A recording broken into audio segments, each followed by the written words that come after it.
Your final resting place is supposed to be a sacred haven for family to pay their respects, but dozens of families in Shawnee haven't been able to see their loved ones for years, and the future of a cemetery staple is uncertain. Adam Snyder goes in their corner. Claude Dockery Sr. was a man of the land, and after decades of work on his Pot County farm, he had one request before he passed. The story I'm told is he said, he dug in the soil all of his life. He wasn't going to be buried in the soil. Luckily, a couple decades before his death, a mausoleum had been erected at the Fairview Cemetery in Shawnee. Claude was the first in his family to be interred, but not the last. Over the decades, 11 Dockerys have been laid to rest inside. But the 11th, passing earlier this month, did not end up where she had planned. When we got here, they went inside, then they came outside and said, well, we can't use that spot. The reason? The area around Cousin Kilty's crypt is crumbling and buckling, with no plans for repair. It was very perplexing, and it was really frustrating. While the Fairview Mausoleum was likely a palace in its heyday, the structure today is anything but. The outside clearly aged by years of neglect. The inside locked to the public for safety.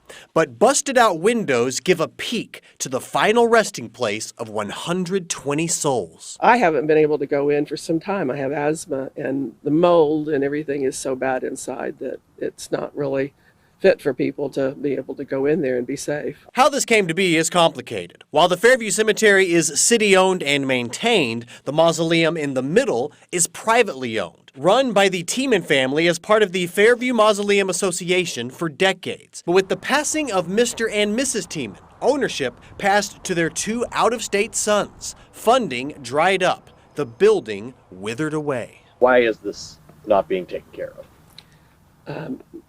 Money.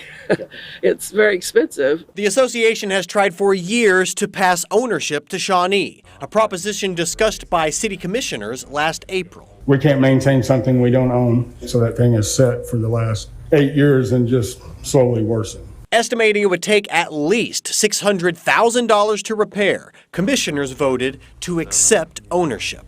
And motion passes 7-0. Less than a year later, just earlier this month, city commissioners did a 180. I move that the city of Shawnee revoke the April 5th, 2021 acceptance of the mausoleum building. So why the about-face? Shawnee city manager tells News 4 it's because the Mausoleum Association did not hold up their end of the bargain. We were approached by the Mausoleum Trust saying there are $30,000 left for maintenance, and we would be happy to turn over the records if you would accept the building. Since then, neither the funds were turned over nor any of the records. Instead, the association came with a new request, that the city indemnify the association and accept full liability for the mausoleum. But without any records, the city says they have no idea what they'd be agreeing to take on. Above and beyond knowing that the building has to be perpetually maintained and the crypts have to be maintained, there could be other conditions that we would have been entered into taking on. It's like signing a blank contract, and that is just not doable from the city's perspective. So it's back to negotiations for the city and the trust. But families like the Dockerys still own unfilled crypts, and Claude's daughter Vivian is now 84. What happens now? We don't know. We don't know. My aunt's on hospice.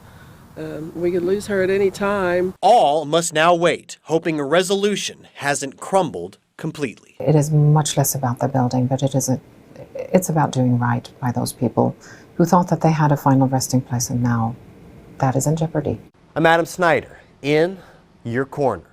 Newer studies have shown the building will be much more expensive to repair today than originally estimated. We have reached out to the Mausoleum Association multiple times, but we haven't heard back.